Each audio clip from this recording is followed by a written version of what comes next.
Ang ganda ng posisyon nyo, oh. Parang si Spider-Man eh. Unboxing pala kami mamaya ng sponsor ni Baby Yan Yan. May ninang na agad siya, sponsor. May nag-sponsor ng gamit ni Baby Yan Yan. Kamusta pala ako? Kamusta ka? Ako, pinapawisan. Pupulisan ko nga sa natin. Ay! Nandito ulit ako sa aking paboritong lugar. Sa part ng aking bahay, ang kusina. Ngayon kasi ay magpi-finish kami ng aming kwarto. Bali yung na-order ko sa online na wallpaper para nga makatipid sa pintura ay wallpaper na lang ang binili ko sa online. Ay katagal-tagal ko na nung binili. Hindi pa nakabakasyon si Honey Loves doon sa kanila ay binili ko na yon. So ngayon sabi ko sa kanya ay kailangan niya ng ikabit yon. At yun nga magpi-finish kami ng kwarto kasi once na may baby na ay bawal na magkuting-ting doon kung ano-ano pa sa kwarto. Sabi ko sa kanya kailangan ngayong araw ay matapos niya na yun idikit yung mga wallpaper. And then, ako naman ay in charge sa pagluluto ng aming lunch, tanghalian. Eh, matagal na ako nagki-crave mga kahayahay ng karne, ng pork. Eh, yun nga lang, dito sa lugar namin, parang mayroong bagang case ng swine flu. Kaya wala ka talaga makitang pork sa palengke o kung saan man dito. Tsaka wala na pating halos nag-aalaga ng baboy dahil nga sa swine flu. Kaya, nagsaglit kami kanina ni Honey Loves ng kabayan. Ito nga, bumili ako ng kalahating kilo lang na beef. Kalahati lang yung binili ko mga kahayahay kasi nga, mahal ang kilo. Nasa 400 to 500 ang kilo. Kaya kalahati lang kinaya ng budget. Matugunan lang yung aking crave sa karne. So, lulutuin ko ito mamaya nang hindi ko alam kung anong tawag sa luto. Basta, bahala na ito mamaya. Basta importante ay luto. Ugasan ko muna itong beef. Mahalaga maluto. Kahit anong luto. Bali, bumili nga ako ng ingredients na patatas, carrots, tapos nakalimutan ko namang bumili ng bell pepper, lampakan. Tapos mayroon akong gisantes, pasas, liver spread. Ewan ko anong bahala na ito mamaya. Dahil pagdating talaga sa mga recipe na karne mga kahayahay ay maano talaga ako, parang ako ay left behind. Pero bagamat ganon, I will try my best, use my common sense para mairaos itong ko na ito, ang aking luto. Amoy baka nga. Puro kwan ang karne puro manok. Nasawa na rin ako sa manok. Nakakasawa na rin ang manok. Yung hininga ko, amoy manok na. Kulang na lang, tubuan na ako ng pakpak. Yan, lahat kami dito sa bahay ay pagdating ng weekend ay may kanya-kanyang tuka. Si Gail, yung babae ko, ay nakatuka na yan sa labahan. Si Gabriel, ayan yung tutulong dito sa akin at tutulong yan doon kay papa niya. Bali, siya yung pinaka running man. Kung ano yung maiutos. Tapos yung bunso namin ay yan ang yun yung nagalinis sa sahig, gawalis, nagamap. So, hiwain ko muna ito mga kahayahay. Ultimo paghiwa, I do not know how to cut the proper cutting. Si Honey talagang magaling sa magaling sa pagluluto ng mga ganitong karne. Kaya lang, ngayon, nagkakabit siya doon sa kwarto ng wallpaper. Bali, magtatanong na lang daw ako sa kanya mamaya.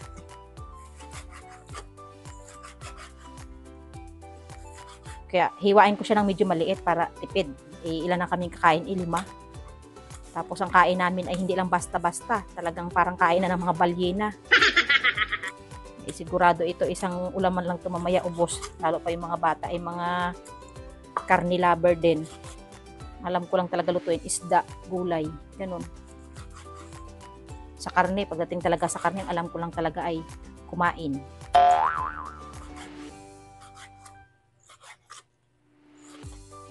Tatanggalin ko daw itong mga taba, sabi ni Honey Loves. At kukunin ko yung puro laman. Upo muna ako mga kahayahay habang naghiwa nitong bawang at sibuyas.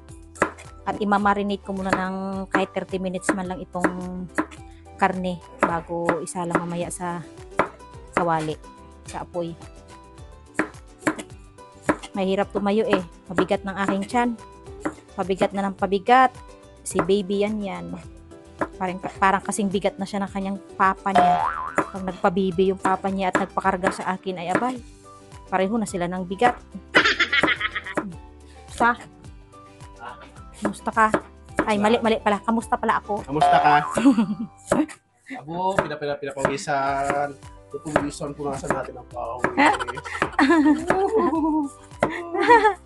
Ay! Pupuwisan. Sige na.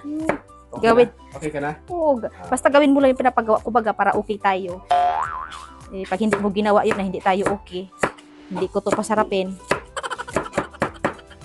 Dabig bawang at sibuyas.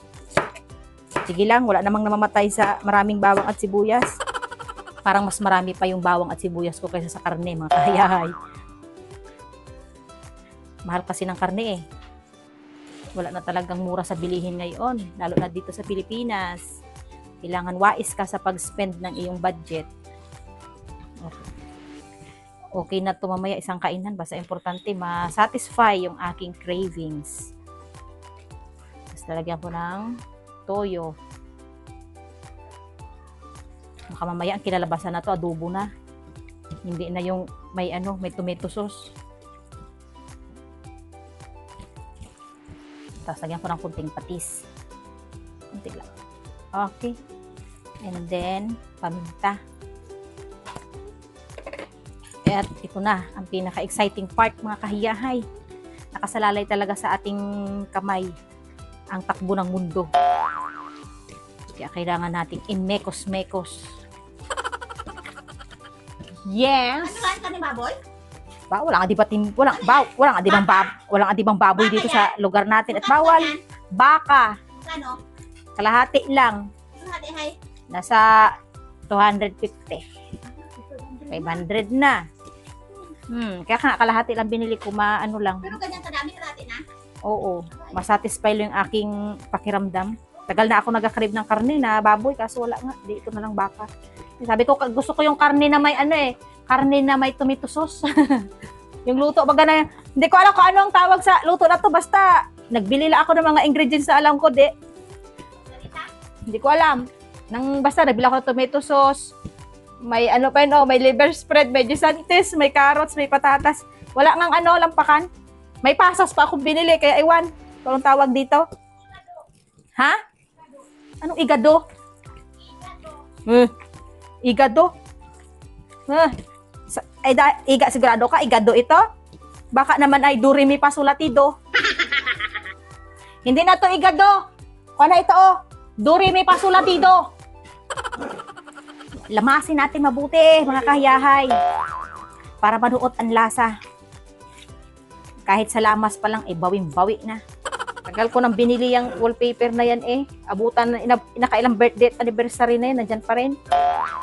Kaya nga ikabit mo ngayon Pag hindi, ikaw ang ikakabit ko mamaya. Yan, ibabad ng kahit kalahating oras lang. Tapos, habang nakababad siya ng 30 minutes, hihiwain ko na itong patatas at carrots. Nagluto si mama ng lechitlan. Sabi niya daw sa akin, bago ko daw ilagay sa ref, tignan muna daw namin kung masarap. Patikim na tikim ako Maku kung masarap. Bago ilagay sa ref, kunti lang.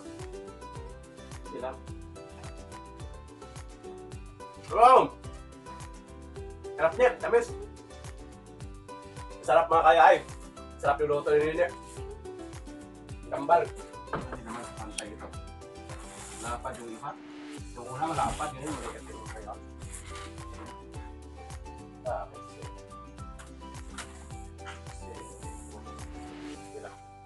Mas malapad yung unang binili ko? Oo. Hindi pareho lang. Kasi nga. Hindi na.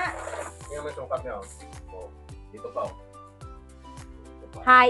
Tapos nga. Hindi sakto lang. Tapos nga Tapos yung kuha nila mas malalapad dito Yung spear niya kaysa dito. Ano lang naman ito Lapad nga Tingnan mo. Ay, pareho lang Hindi. pareho lang. Pero yung kuha niya ay mas malapad siya.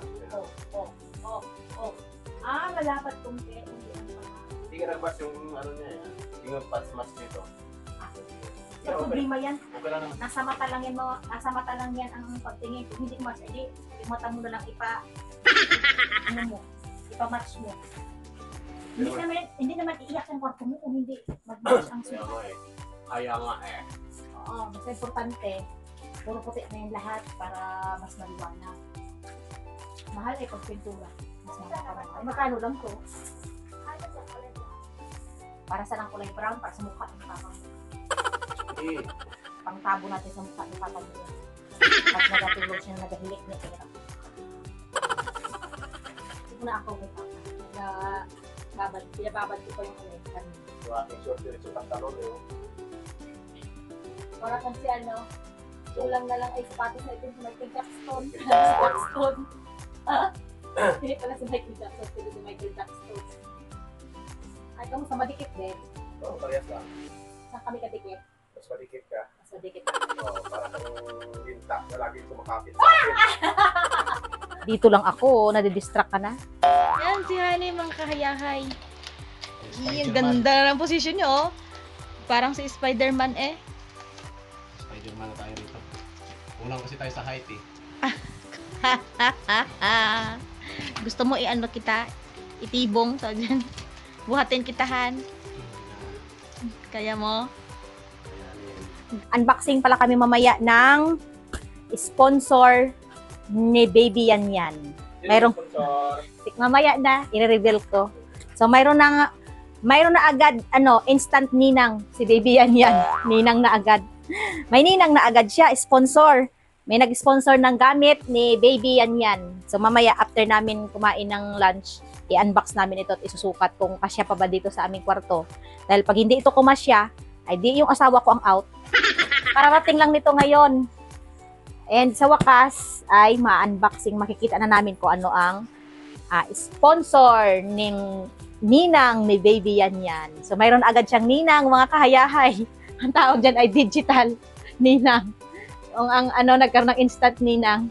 So, thank you sa mga nag-sponsor, sa mga ninang, at sa mga darating pang mga ninang. May darating pa talaga. Sisimulan na natin ang ating pagluluto ng ating recipe na Doreme Pasolatido. Sabi daw ni ate kanina, agado. Hindi ko naman alam kung anong agado na yun. Alam ko kasing agado ay kwan, yung kinakanta ng kinder.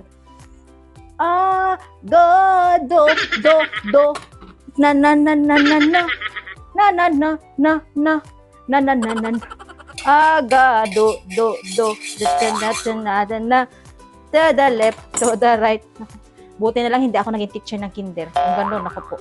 Kaya hiya. Wala ko alam sa mga nursery rhymes. Mga kanta-kantang pambata. Okay, lagyan ko lang kunting mantika. Tapos, lagay ko na ito aking minarinate. Ay!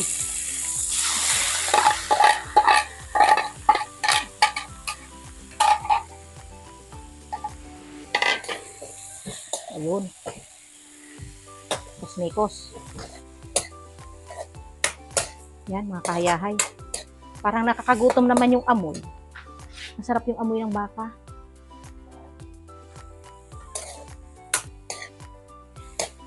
Palalambutin muna natin, mga kahayahay, yung beef. Kasi ang baka talaga usually matigas. Kaya kailangan ay palambutin ko muna. So, hinaan ko yung apoy. Tapos, tatakpan natin. Mahina lang ang apoy. Ayun, mga kahayahay. After 30 minutes, malambot na siguro to. Ayan, malambot na siya. Uy, malambot na. Uy, malambot na siya. So, ilalagay na natin ang ating mga ingredients. Lagay natin itong tawag dito, green peas. Tapos, lagyan pa natin ng liver spread. Ano kayang lasa nito mamaya? Flavor. Oh, paborito ko palaman sa tinapay. Lahat naman. Lahat pa, halos lahat paborito ko no. Then, lagyan na natin ng itong pasas. Pwede yan? Oo! May natikman akong karne na may pasas eh, kaya pwede ito lahat. Wait lang, gasan ko muna. O, lagyan natin ng pasas. Malaman natin mamaya yan kung anong lasa. Lagay natin ang tomato sauce. Yun. Lagyan natin ng konting tubig para masarsa. Ayan mga kahayahay, hindi ko alam kung anong itsura ito. Parang ang layo naman doon sa itsura na panood ko sa YouTube. Ilalagay ko na isabay ko na ang carrots and patatas. Lumapot siya mga kahayahay. Hindi ko na alam kung anong klaseng luto na ito. Basta importante luto.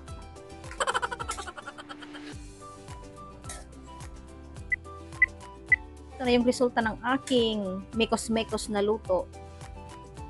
So, bakit nga ba may pasas, no? Parang naging tuloy ang pasas. Parang naging extra. Hayain na. Mas mura kasi yung pasas kaysa sa karne. Kayang pa yan pamparami.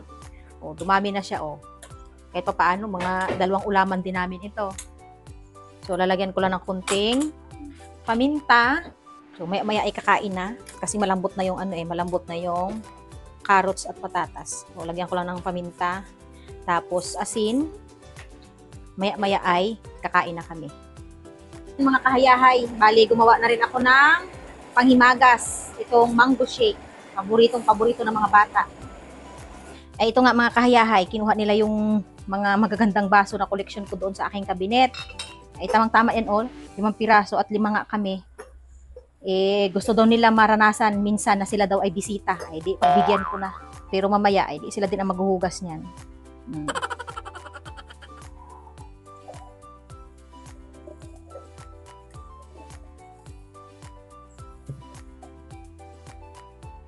Nagluto itong aking gil-gil kanina ng gulaman nga daw na ang flavor ay leche flan.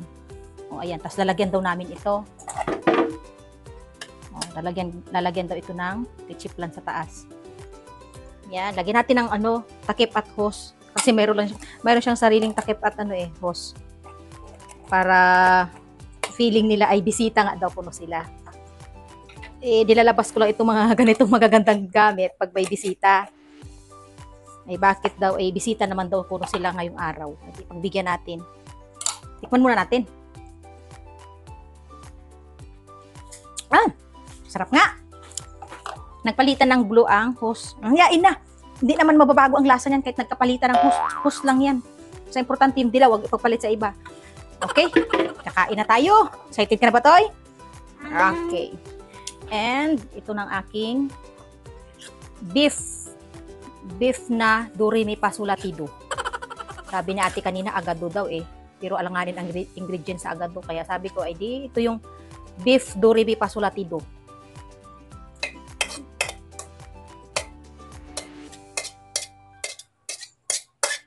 Gutom ka na, Toy? Gutom na. Kanina naman. Anong kulay ang sa'yo dyan, Toy? Ren, Mama. Sa'yo, Gel. Anong kulay ang sa'yo dyan, Gel? Pink. Pink. Mama. Sige, akin yung yellow. Mama. Kasi yung pinakamarami. Papa, kain na. Tikman mo itong luto ko.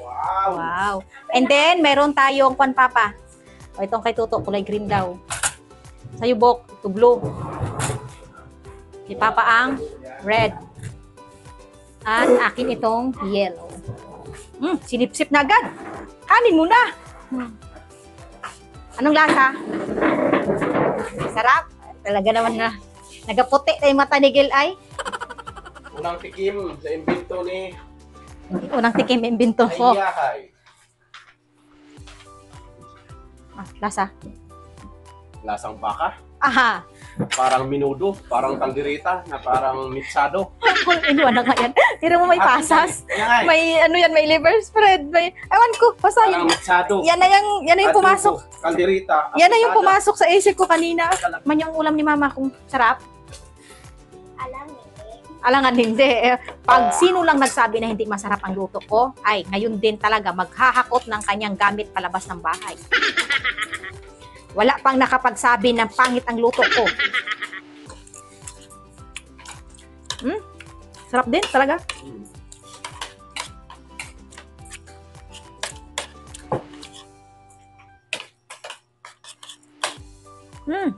Sayang.